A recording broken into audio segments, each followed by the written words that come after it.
خدای ورور سوال کړی دی وایي چې زما ماشومه لور ده او هغه چې پیدا شوه ډېره مریضه وه ناروغه وه نو بعض دوايانې به استعمالولې د هغه دوايانو د لاسه هغې ته د هغې بدن ته هم بعض نقصان رسېدلی دی یو نقصان دی چې د هغې روزي دا ټولې ولیدلې دي روزي یې نشتي او اوس هغه لویږي او روزي چې د نارینه هم نه یې بد ښکاري او بیا زنانه نو که چېرته موږ دا روزي دې له رسم کو جوړې کوله دا به روایي او که دا به ناروایي الجواب دا مسله موږ څو پیري ذکر کړې چې ګوره دا یاده کوي دا مسله شریعت کې دا خبره ده چې د الله په مخلوق کې به تبدیلي نه کوي دا خبره شریعت کې ده که نه ده ښه کله چې کله دا ته د ډول او د سینګار دپاره کې خو چې کله د ضرورت دپاره یي بیا جایز دی که دا قانون دی یاد کو ډېرې مسلې به ته حل شي د ګوره شریعت کې دا دي چې لعنت رسول صلی وسلم ویلی دی په هغه زنانه باندې چې هغه روزي وباسي او په هغه زنانه باندې چې هغه د ویښتو سره نور ویښته لګوي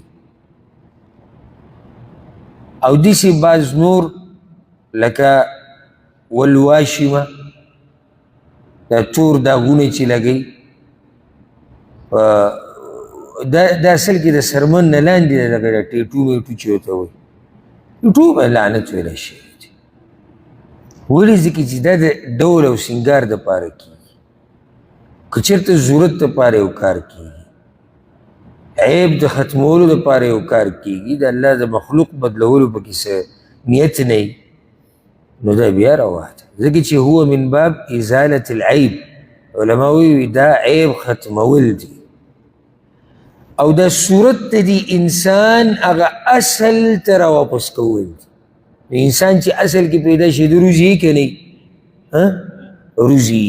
نو که چېرته دې ماشومې له روزي جوړې کړي نو څه تبدیلي پکې راغله نه تبدیلي خو پکې راغله او سبحان الله یو حدیث کې دا ټکی دقه شان راغلی دی عبدالله ابن مسعود رضا روایت ته امام احمد راوړی دی چې رسول صلی الله علیه وسلم په هغه زنانه لعنت ویلی چې روزي وباسي په هغه زنانې لعنت ویلی چې ویښتو سره ویښته لګوي دغه شان داغونه لګوي دغه شان د غاښونو کې دا لارې جوړوي په خپله الا من دا مگر دا که بیماري دا مسله د حدیث کې یعنی د بیمارۍ او د ضرورت په وخت کې بعض کارونه به دې کې راواتي دا مسله د حدیث نه بیان شو بل یو روایت کې راځي امام ابو داود راوړی دی چې عبدالرحمن ابن طرفه وی زما نیکه و نیکه د هغه نوم و عرفجه ابن اسعد د جاهلیت په زمانه کې په یو جنگ کې د ده د پوزه پرې شوې یا په یو جنگ کې د پوزه پرې شوې نو هغه د سپینو زرو پوزه ځان ته لګولې وه فانتن علی نو هغه خرابه شوه او خواوشا کې چې سره کوم ځای دی هغه هم خراب شو فامره النبي صلی الله علیه وسلم فاتخذ انفا من ذهب رسول صلی الله علیه وسلم ته امر وکړو چې د سرو زرو پوزه جوړه کړه د څه د سرو زرو ګان نه خرابېږي نو دا اوس وګوره پوزه یې نشته پوزه لګوي اجازه چا ورکړو رسول صلی الله علیه وسلم ځکه چې عیب ختمول دي نو ځکه ډېر ورته موږ دا وایو چې ته خپلې لور دپاره روزي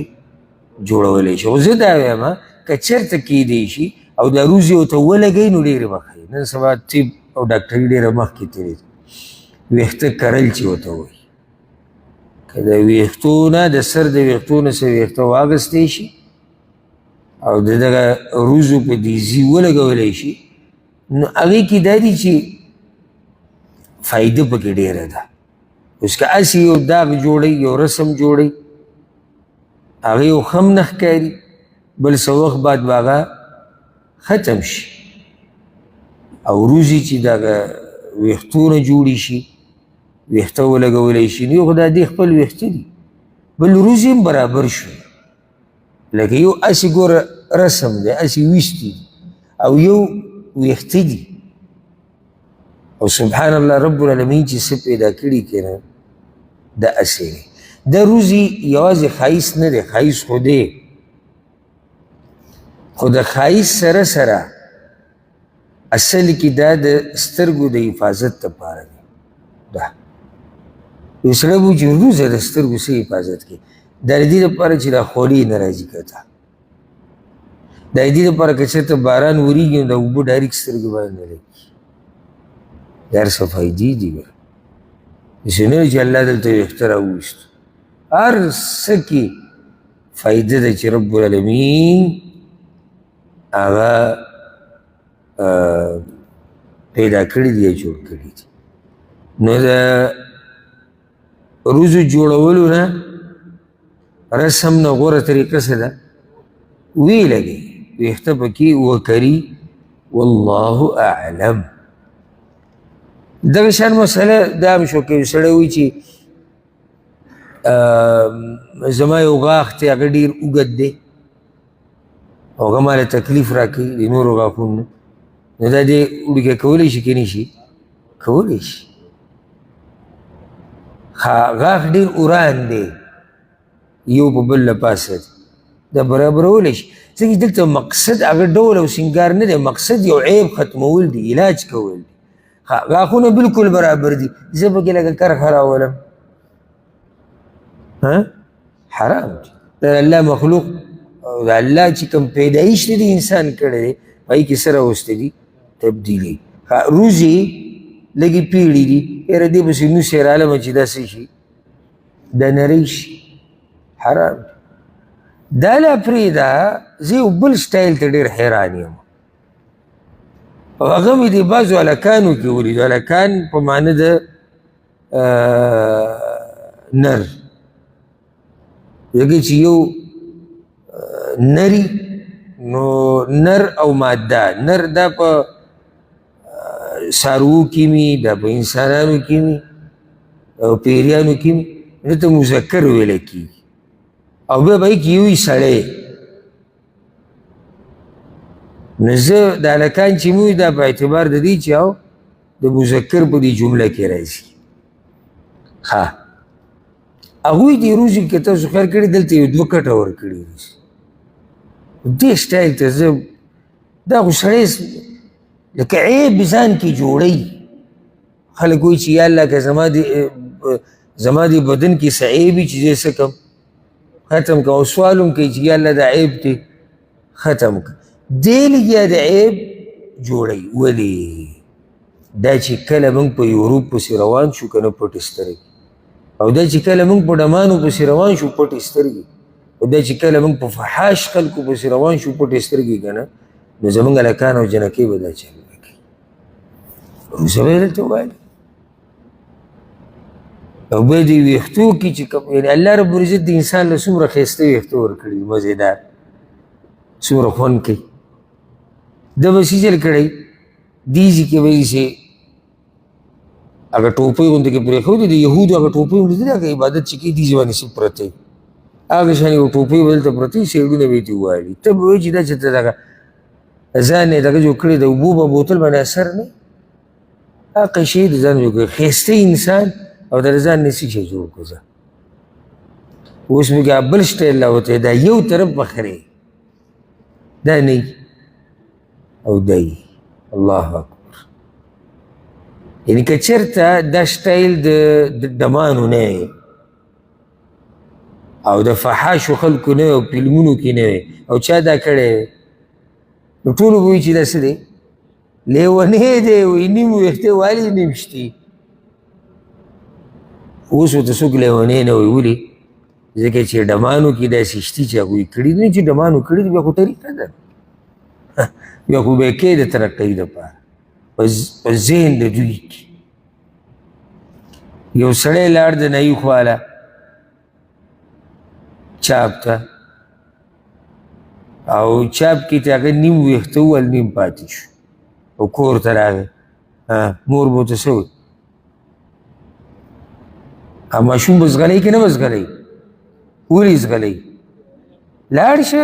بیخ دې اوس هغه نایي ته ووایه چې پوره ویښته ده یا لرکي یا پوره پرېږدي اوس یې که کې نو داسې دی دا بیا سټایل دی ته به حیران شي د یو نیم ته چې دی بازار کې وګورو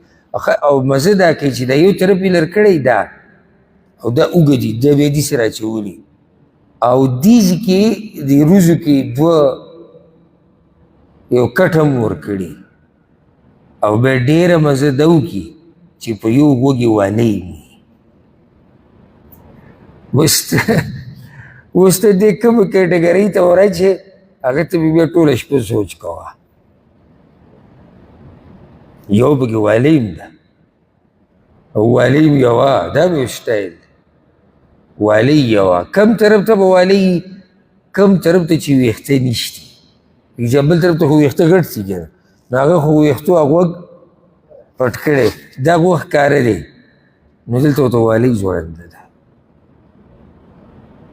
الله زموږ په حال رحم وکړي خبره مې دا کوله چې انسان وایي چې یالله عیب ختم شوی او یو سړی رګیا د عیب په زور جوړوي یو سړی رګیا د عیب جوړوي